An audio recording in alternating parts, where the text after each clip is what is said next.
nous allons parler de l'Occitanie. Donc, je me présente, Caroline Delas, présidente de l'Ordre des architectes d'Occitanie. C'est un honneur, en tant que présidente nouvellement élue, de vous présenter les actions sur notre territoire afin de mettre en avant l'architecture comme solution. Ce salon des maires est une occasion privilégiée de vous présenter notre vision de l'architecture comme solution face aux défis contemporains, quels que soient les milieux. Un territoire vaste de 0 à 3000 mètres d'altitude. Nous avons 13 départements en Occitanie et nous avons décidé de vous présenter ce territoire en choisissant 2 sites remarquables et en mettant en avant l'architecture comme solution et comme ressource. Donc pour ces 2 actions territoriales, nous avons eu énormément d'intervenants, mais ici nous allons donc vous présenter Jacques Brune, Monsieur Jacques Brune, qui est président de la Haute Bigorre, de la Haute Bigorre, de la communauté des communes de Haute Bigorre, qui va vous présenter avec Olivier Stocker, vice-président et architecte du 31. Ensuite, il y aura Franck Boyer qui vous présentera donc le projet L'Action à Cerbère. Donc Franck Boyer, qui est architecte dans le Tarn-et-Garonne, qui est aussi au CAUE du Gers et qui est sur 3 en fait, départements, qui travaille aussi dans les Pyrénées orientales. Donc écoute Franck, à toi l'honneur.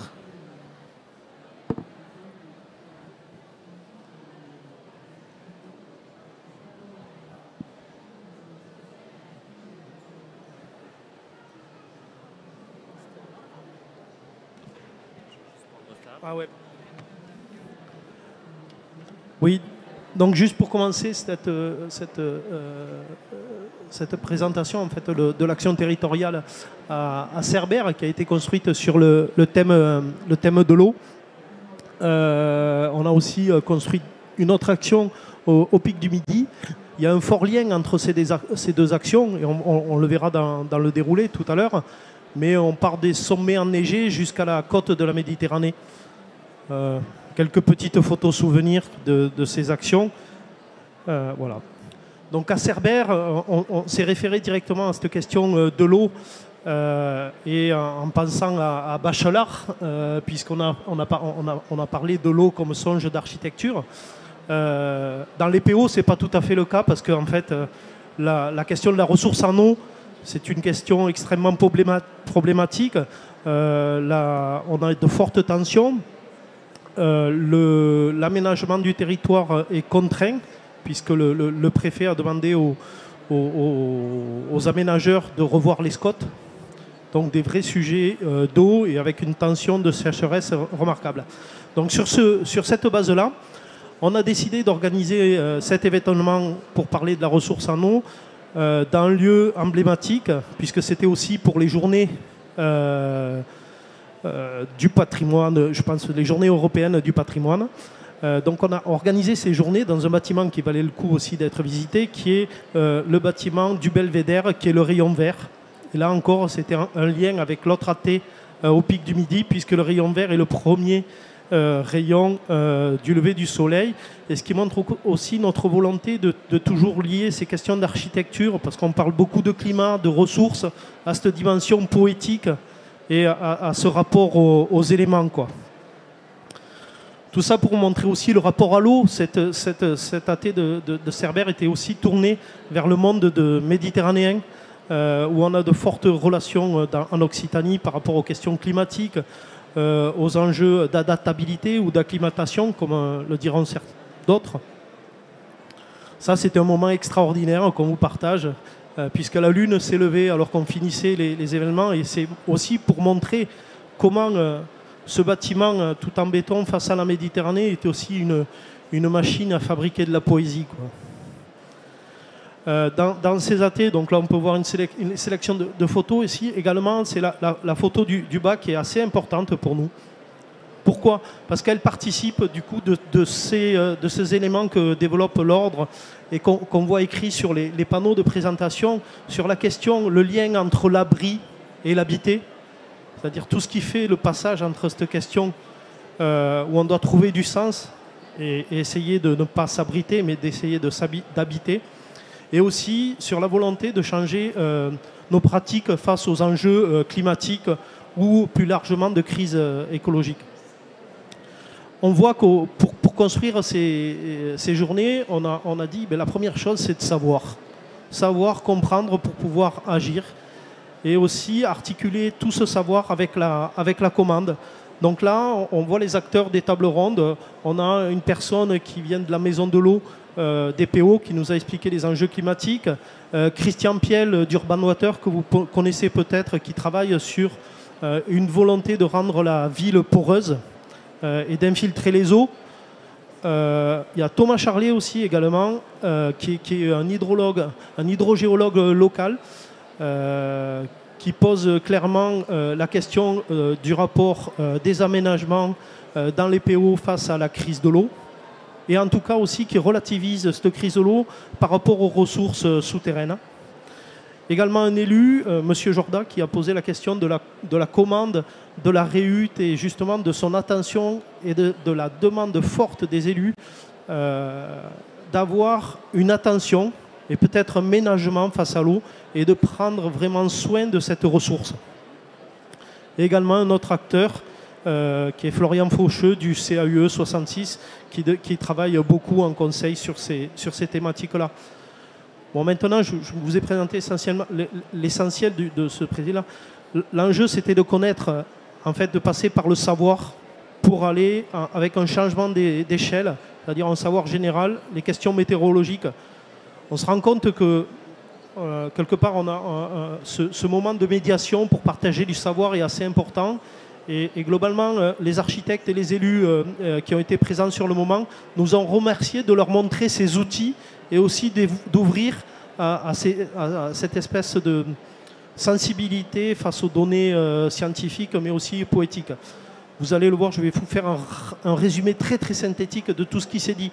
Là, c'est par exemple un site qui s'appelle Climadiag et qui permet de voir comment va évoluer la météo à 30 ou 50 ans. C'est extrêmement important parce que ce qu'on pense, c'est qu'aujourd'hui, on doit dimensionner l'avenir, on doit dimensionner nos projets face à l'avenir. Et parler de la ressource aujourd'hui, c'est aussi concevoir aujourd'hui, c'est aussi concevoir pour 2050 et 2080. Donc il faut vraiment connaître ces évolutions. Donc des outils très très simples mis à disposition. Bon, bien entendu, le cycle de l'eau avec toute l'anthropisation. Je ne vais pas refaire tout ce qu'a dit Christian Piel, mais je vous invite à regarder ses conférences sur Internet, très très intéressant. L'hydrogéologie locale. Un autre intervenant, donc historien de la pratique bioclimatique. Souvent, on a une idée de la pratique bioclimatique essentiellement tournée vers les questions d'ensoleillement, de confort d'hiver, et peu de la ressource en eau. Or, il se trouve qu'on a plein de dispositifs bioclimatiques qui permettent pardon, j'ai un bug dans mes... qui permettent de rafraîchir, par exemple, des parois en terre adiabatique, des principes de cool roof où on met de l'eau sur les toitures avec un principe de rayonnement. On a également les tours à vent qui sont bien connus en Iran avec les murs de glace. Donc tout un jeu de dispositifs architecturaux qui en plus sont vraiment de l'architecture et pas des dispositifs spécifiquement techniques qui permettent de rafraîchir et peut-être de s'adapter ou de s'acclimater. Ça, en fait, on est au terme de ce discours sur le savoir, la compréhension des cycles. Un moment avec un architecte qui s'appelle, ceux qui le connaissent reconnaîtront ses dessins, c'est Yves Perret, quelqu'un qui a un travail très très sensible sur le cycle de l'eau et qui nous a montré, là on voit ses dessins, il rattache toujours ça au vivant, parce que l'eau c'est le vivant, c'est aussi le rapport au sol.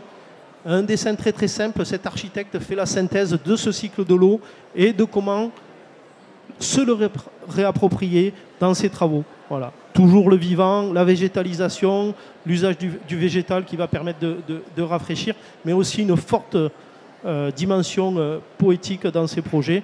La gestion de l'eau avec une mise en scène du parcours de l'eau. Globalement, ce que tout le monde a dit, c'est prenons soin de l'eau, ménageons l'eau, essayons d'éviter des logiques de tuyaux. Et valorisons-la dans le cadre de l'architecture en la faisant ruisseler. Bon, des photos pour montrer que c'était un bon moment. Voilà. Et le lien quand même, du coup, malgré tout, si on parle de l'eau, on était sur la côte, c'est ce rapport climatique, puisqu'on a l'enjeu quand même dans les PO, c'est le faible aménagement dans les Pyrénées. Et l'autre action territoriale que va présenter Olivier avait pour objectif ce lien du travail extrême dans des conditions climatiques qu'on connaît aujourd'hui, mais qui restent à définir avec des conditions de chantier extrêmes. En effet, les pics du Midi, solution extrême, architecture en milieu extrême. Il faut allier la technique, la sensibilité en rapport avec l'environnement. Donc, Olivier, vas-y, à toi. On en parlera après. Merci Caroline, merci Franck. Prenons maintenant un peu d'altitude pour nous retrouver à 3000 mètres, 2877 mètres plus exactement, l'altitude du pic du Midi. Donc nous avons choisi ce site pour bien matérialiser ce qu'est l'architecture en milieu extrême. On a appuyé notre débat sur 2 tables rondes.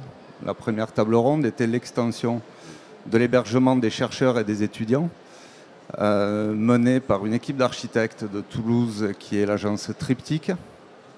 Nous avons réussi à inviter toute l'équipe de maîtrise d'œuvre, le bureau de contrôle ainsi qu'un représentant de la maîtrise d'ouvrage, qui est l'université Paul Sabatier à Toulouse.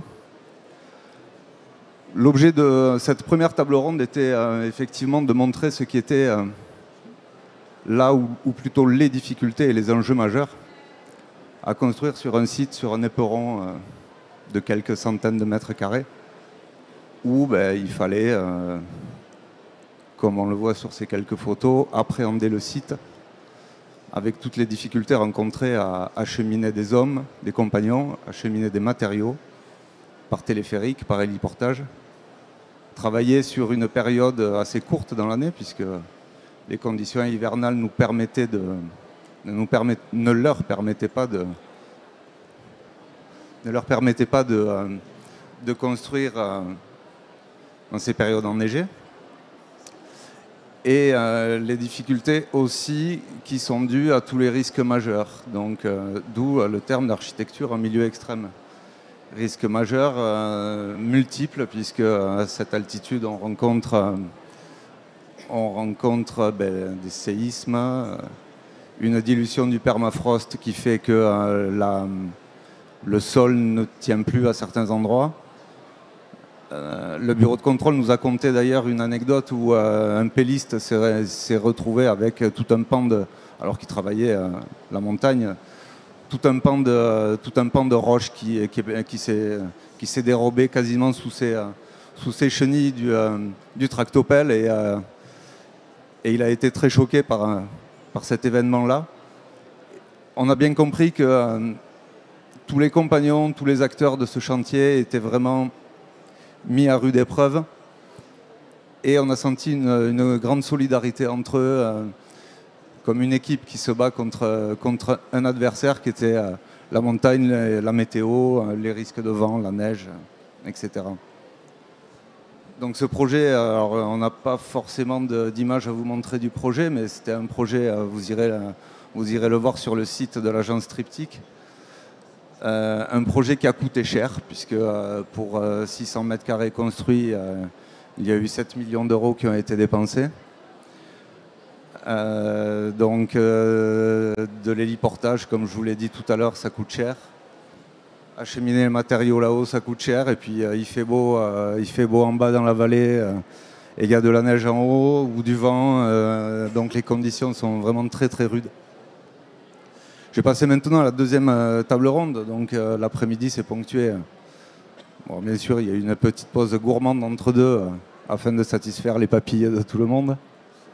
La deuxième table ronde était un projet porté par l'agence 360 degrés Architectes, qui est à Toulouse. Donc c'était sur le même format, un format où où l'équipe de maîtrise d'œuvre était au complet, le bureau de contrôle était là et un représentant également de la maîtrise d'ouvrage. Donc ce projet, c'est la rénovation et l'extension de l'hôtellerie des Laquais. L'hôtellerie des Laquais, c'est une hôtellerie construite en 1930, entre 1930 et 1933. 250 mètres carrés en contrebas du pic du Midi. Donc avec aussi les mêmes conditions de difficulté, sauf que les engins arrivent à accéder là-haut. Donc un peu moins compliqué. Ce projet est en cours, ils ont livré le clos couvert récemment.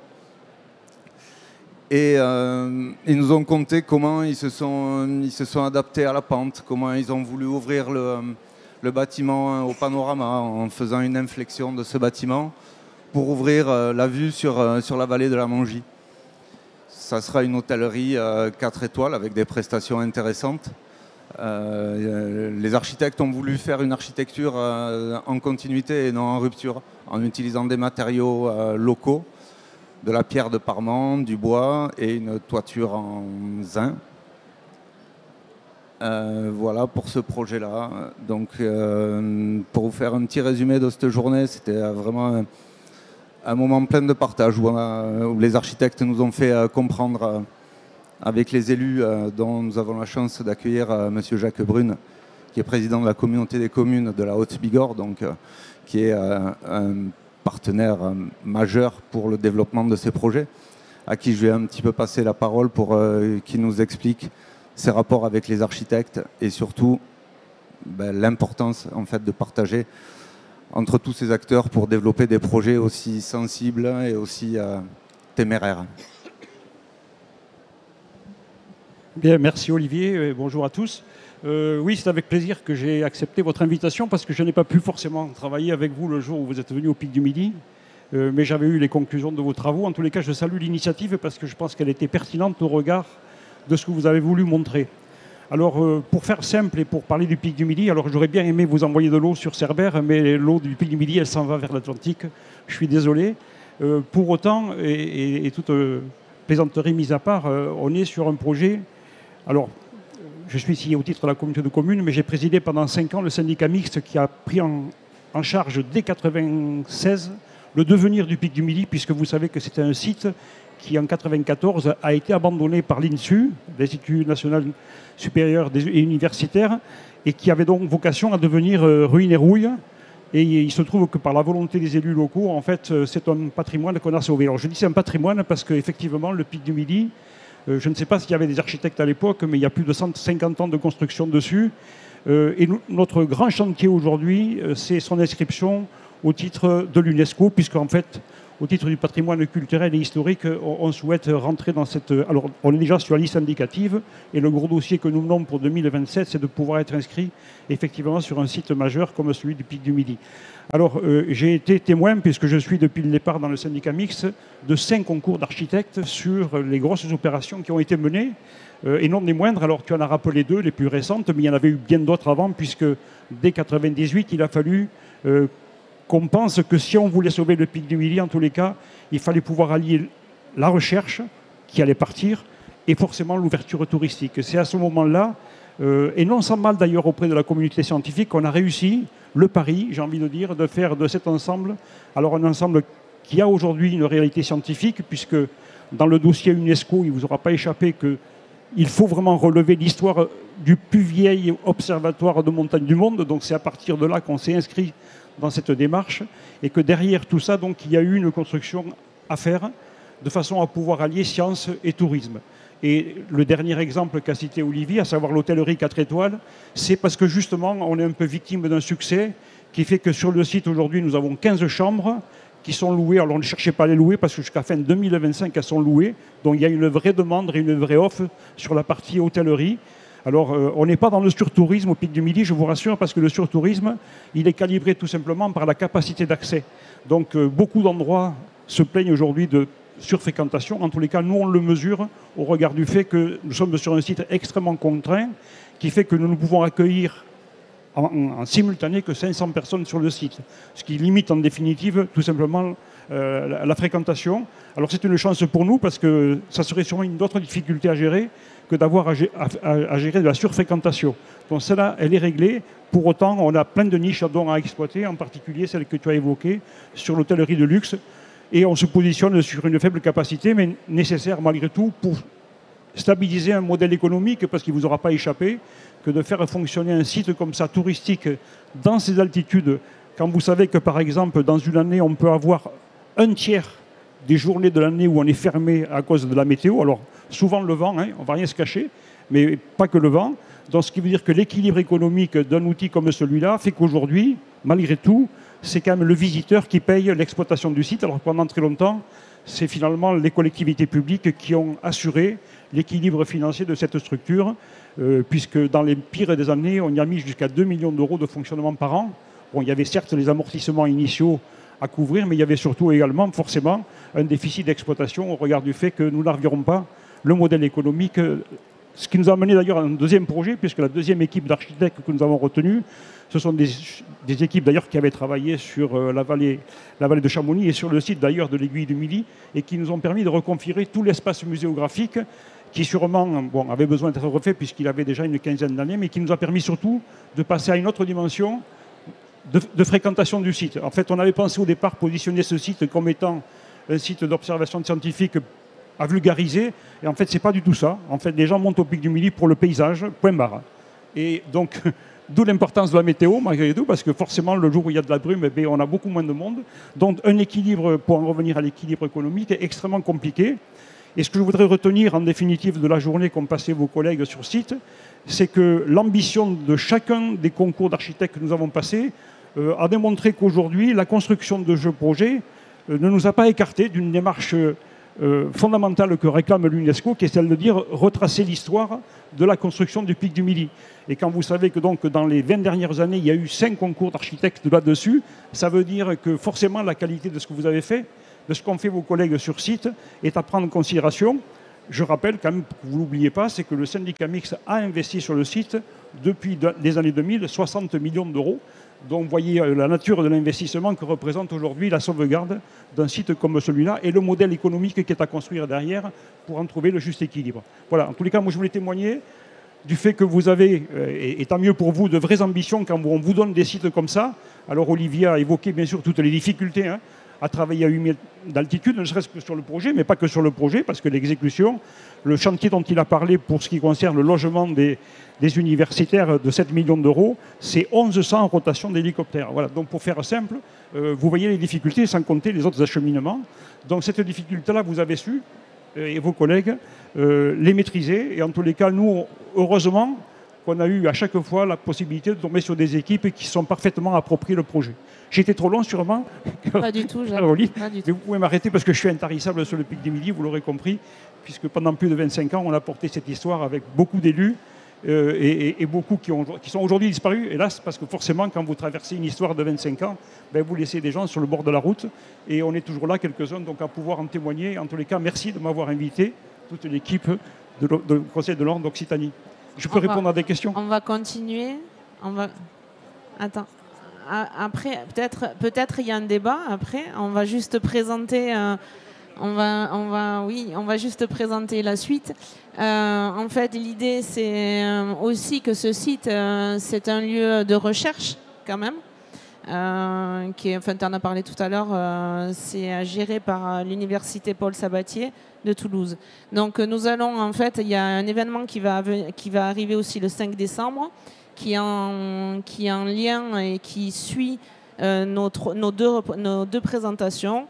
Et nous avons mis en avant l'architecture, l'eau comme ressource d'architecture, oui, avec Caroline de Pérignon. Oui, donc vous l'aurez compris, nous avons pris goût à ces actions territoriales.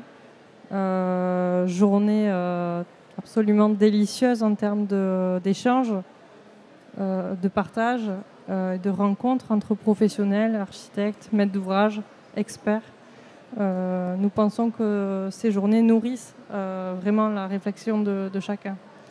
Donc, nous poursuivons 5 décembre à Toulouse au travers des rendez-vous de l'architecture où nous allons faire un petit peu l'after des athées parce qu'on continue sur le thème de l'eau comme source d'architecture.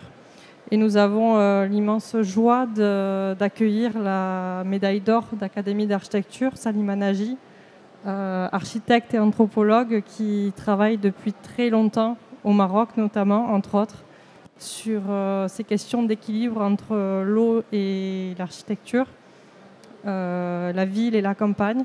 Voilà, donc nous allons organiser au travers de cette journée 2 tables rondes. Oui. Au niveau en matinée sur la rencontre entre l'eau et l'architecture, donc plus axé vraiment sur l'échelle architecturale, et l'après-midi plus sur l'échelle territoriale au travers de thématiques comme chemin de l'eau en Méditerranée, du Maroc à l'Occitanie. Voilà.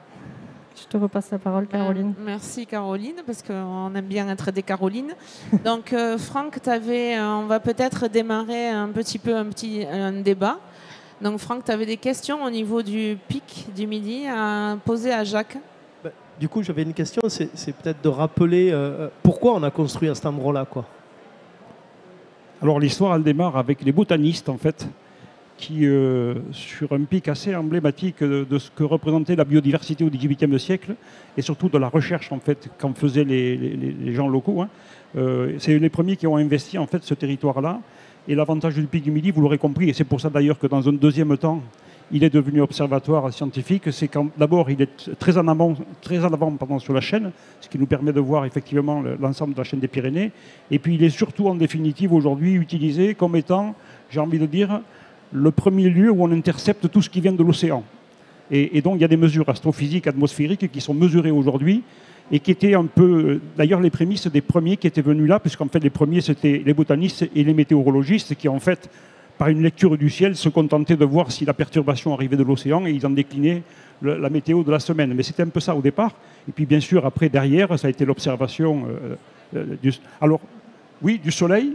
Alors aujourd'hui, pour faire simple, parce qu'on va passer assez vite sur ce qu'a été l'histoire, ceux qui ont apporté le plus au pic du Midi sont les cosmiciens. Dans les années 50, en fait, d'ailleurs, c'est pour ça qu'il y a un téléphérique qui a été construit à 52, parce qu'il y avait un vrai engouement sur le pic du Midi par des cosmiciens qui venaient mesurer tout simplement les rayonnements cosmiques, qu'on continue à mesurer d'ailleurs au pic du Midi.